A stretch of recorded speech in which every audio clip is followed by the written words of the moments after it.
Hello, everybody. This is Pride and Prejudice by Jane Austen, Volume 3, Chapter 17. My dear Lizzie, where can you have been walking to? Was a question which Elizabeth received from Jane as soon as she entered the room, and from all the others when they sat down to the table. She had only to say in reply that they had wandered about till she was beyond her own knowledge. She colored as she spoke, but neither that nor anything else awakened a suspicion of the truth. The evening passed quietly, unmarked by anything extraordinary. The acknowledged lovers talked and laughed, the unacknowledged were silent. Darcy was not of a disposition in which happiness overflows in mirth, and Elizabeth, agitated and confused, rather knew that she was happy than felt herself to be so, for besides the immediate embarrassment there were other evils before her. She anticipated what would be felt in the family when her situation became known. She was aware that no one liked him but Jane, and even feared with the others it was a dislike which not all his fortune and consequence might do away. At night she opened her heart to Jane, though suspicion was very far from Miss Bennet's general habits. She was absolutely incredulous here. "You are joking, Lizzie. This cannot be. Engaged to Mr. Darcy? No, no, you shall not deceive me. I know it to be impossible. This is a wretched beginning indeed. My sole dependence was on you, and I'm sure nobody else will believe me if you do not.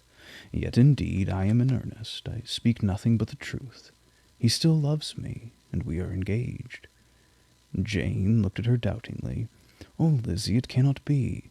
I know how much you dislike him. You know nothing of the matter. That is all to be forgot.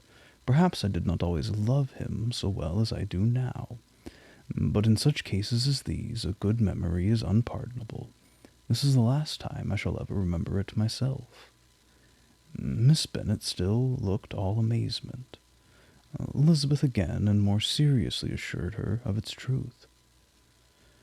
"Good heaven, can it really be so? Yet now I must believe you," cried Jane. "My dear, dear Lizzie, I do congratulate you, but are you certain? Forgive the question. Are you quite certain that you can be happy with him?" "There can be no doubt of that. It's settled between us already, that we are to be the happiest couple in the world. But are you pleased, Jane? Shall you like to have such a brother?" "Very, very much. Nothing could give either Bingley or myself more delight. But we considered it, we talked of it as impossible. And do you really love him quite well enough? Oh, Lizzie, do anything rather than marry without affection. Are you quite sure that you feel what you ought to do?" "Oh, yes. You will only think I feel more than I ought to do when I tell you all." "What do you mean?" "Why, I must confess that I love him better than I do Bingley. Oh, I'm afraid you'll be angry." "My dearest sister, now be serious. I want to talk very seriously. Let me know everything that I am to know, without delay. Will you tell me how long you have loved him?" "It has been coming on so gradually that I hardly know when it began, but I believe I must date it from my first seeing his beautiful grounds at Pemberley." Another entreaty that she would be serious, however, produced the desired effect, and she soon satisfied Jane by her solemn assurances of attachment. When convinced on that article, Miss Bennet had nothing further to wish. "Now I'm quite happy," said she, "for you will be as happy as myself. I always had a value for him. Were it for nothing but his love of you, I must always have esteemed him. But now, as Bingley's friend and your husband, there can be only Bingley and yourself more dear to me. But, Lizzie, you've been very sly, very reserved with me. How little did you tell me of what passed at Pemberley and Lambton? I owe all that I know of it to another, not to you." Elizabeth told her the motives of her secrecy. She had been unwilling to mention Bingley, and the unsettled state of her own feelings had made her equally avoid the name of his friend. But now she would no longer conceal from her his share in Lydia's marriage. All was acknowledged, and half the night spent in conversation. Good gracious, cried Mrs. Bennet, as she stood at the window the next morning. If that disagreeable Mr. Darcy is not coming here again with our dear Bingley, what can he mean by being so tiresome as to always coming here? I had no notion that he would go a-shooting or something or other, and not disturb us with his company. What shall we do with him? Lizzie, you must walk out with him again, that he may not be in Bingley's way. Elizabeth could hardly help laughing at so convenient a proposal, yet was really vexed that her mother should be always giving him such an epithet. As soon as they entered, Bingley looked at her so expressively, and shook hands with such warmth, and left no doubt of his good information, and he soon afterwards said aloud, Mr. Bennet, have you no more lanes hereabout in which Lizzie may lose her way again to-day?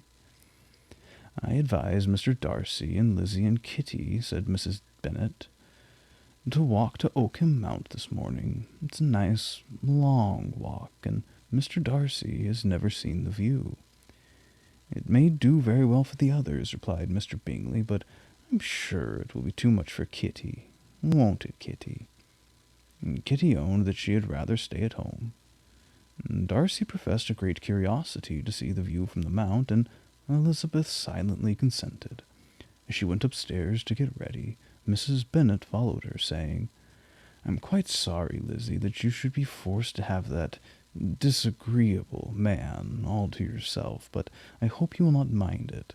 It's all for Jane's sake, you know, and there's no occasion for talking to him, except just now and then, so do not put yourself to inconvenience. During their walk it was resolved that Mr. Bennet's consent should be asked in the course of the evening. Elizabeth reserved to herself the application for her mother's. She could not determine how her mother would take it, sometimes doubting whether all his wealth and grandeur would be enough to overcome her abhorrence of the man. But whether she were violently set against the match, or violently delighted with it, it was certain that her manner would be equally ill adapted to do credit to her sense, and she could no more bear that than Mr. Darcy should hear the first raptures of her joy, than the first vehemence of her disapprobation. In the evening, soon after Mr. Bennet withdrew to the library, she saw Mr. Darcy rise also and follow him, and her agitation on seeing it was extreme. She did not fear her father's opposition, but he was going to be made unhappy, and that it should be through her means that she, his favourite child, should be distressing him by her choice, should be filling him with fears and regrets in disposing of her, was a wretched reflection, and she sat in misery till Mr. Darcy appeared again, when, looking at him, she was a little relieved by his smile. In a few minutes he approached the table where she was sitting with Kitty, and, while pretending to admire her work, said in a whisper, Go to your father. He wants you in the library. She was gone directly. Her father was walking about the room, looking grave and anxious. Lizzie, said he, what are you doing? Are you out of your senses to be accepting this man? Have you not always hated him? How earnestly did she then wish that her former opinions had been more reasonable, her expressions more moderate, and would have spared her from the explanations and professions which it was exceedingly awkward to give, but they were now necessary, and she assured him with some confusion of her attachment to Mr. Darcy. Or, in other words, you are determined to have him. He is rich, to be sure, and you may have more fine clothes and fine carriages than Jane, but will they make you happy? Have you any other objection, said Elizabeth, than your belief of my indifference? None at all. We all know him to be a proud, unpleasant sort of man, but this would be nothing if you really liked him. I do like him, she replied, with tears in her eyes. I love him. Indeed, he has no improper pride. He is perfectly amiable. You do not know what he really is. Then pray do not pain me by speaking of him in such terms. Lizzie, said her father, I have given him my consent. He is the kind of man, indeed, to whom I should never dare refuse anything which he condescended to ask. I now give it to you, if you are resolved on having him, but let me advise you to think better of it. I know your disposition, Lizzie. I know that you could neither be happy nor respectable unless you truly esteemed your husband, unless you looked up to him as a superior. Your lively talents would place you in the greatest danger in an unequal marriage. You could scarcely escape discredit and misery. My child, let me not have the grief of seeing you unable to respect your partner in life. You know what you are about.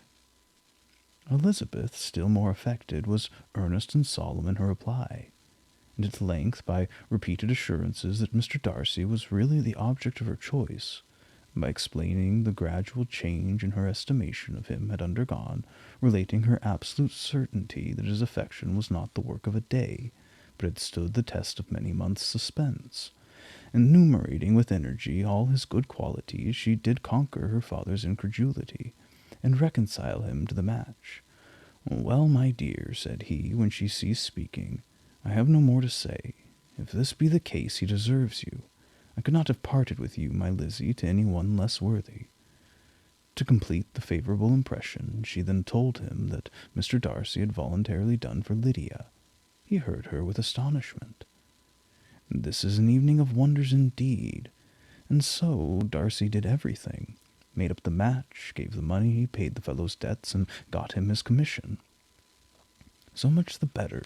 It'll save me a world of trouble and economy. Had it been your uncle's doing, I must and would have paid him, but these violent young lovers carry everything they own their own way.